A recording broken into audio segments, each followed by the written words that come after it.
I had not considered that having a microphone in frame was a message in and of itself. I had not considered what kind of message having a microphone in frame might convey. I had also not considered that having a microphone in frame was going against any kind of standard.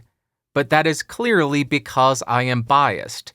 The main content that I consume is YouTube and podcasts. On YouTube and in podcasts, the primary placement for a microphone is close to the mouth. So I have always viewed that, or at least the last 10, 15 years, I have viewed that as normal. I never really considered that to be anything other than the normal way of things. But as I said, that's my bias. Then you have boom operators who spend their entire life getting microphones out of frame, so when a microphone is in frame for them, that is unnatural. So it goes to show this conditioning that we all have, based on what we watch and based on what we consume, and then in turn based on what we start to do. Because I watched so much YouTube and podcasting, I always thought the microphone being in frame was perfectly fine. But somebody like Sound Speeds, he spends his entire life getting microphones out of frame, ensuring microphones are not in frame, so when it comes time for him to place a microphone, the natural placement for him is with the microphone out of frame. Something else that I want to discuss here is about the authenticity and relatability.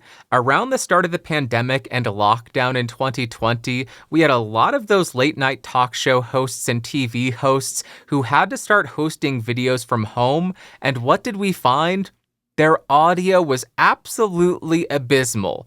And frankly, that didn't make sense to me because these are highly paid people. They have massive teams. Those massive teams include sound people, and it would have been very easy to say, hey, host, set your microphone up like this and you'll sound great. It's not as though they don't have the money for the gear. It's not as though the studios didn't have audio gear lying around that could have been lent to them. So they had the equipment, they had the skill set, they had the expertise to sound great, yet they didn't.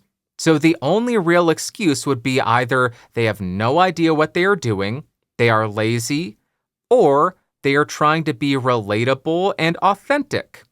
That is the conspiracy that was going around. The reason they sound bad is they want to sound just like us. They want us to think they are just like us. They want us to think that they think they are just like us. That's the real conspiracy because they are just like us. They just have a lot more money and a lot of them are a lot more pretentious. Maybe I shouldn't be talking about this, but who cares?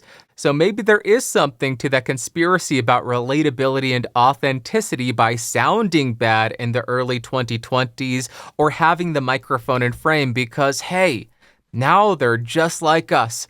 All us hobbyists who do it because it's fun.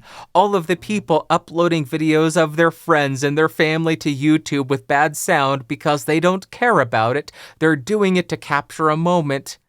Now those TV hosts are just like us. They're not rich. They don't live in mansions. They don't have servants.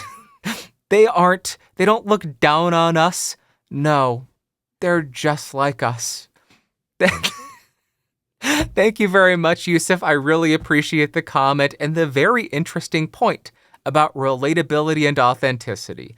Excellent reasons as to why the microphone is in frame. I think there's a fourth reason, too. They want to be seen as authentic. They don't want to conform to what's industry standard. Having the mic in frame or even holding the mic while talking makes you feel relatable and authentic. It's also fun. They're purposefully not doing what the industry standard is, hide the mic. It's a philosophical choice. The mic is in frame in my videos because I'm recording in an untreated room. Keeping it close to my mouth helps keep the quality up and reduces reverb as much as possible. Then I throw some de-reverb on the audio to get rid of 80% of it so it sounds clean.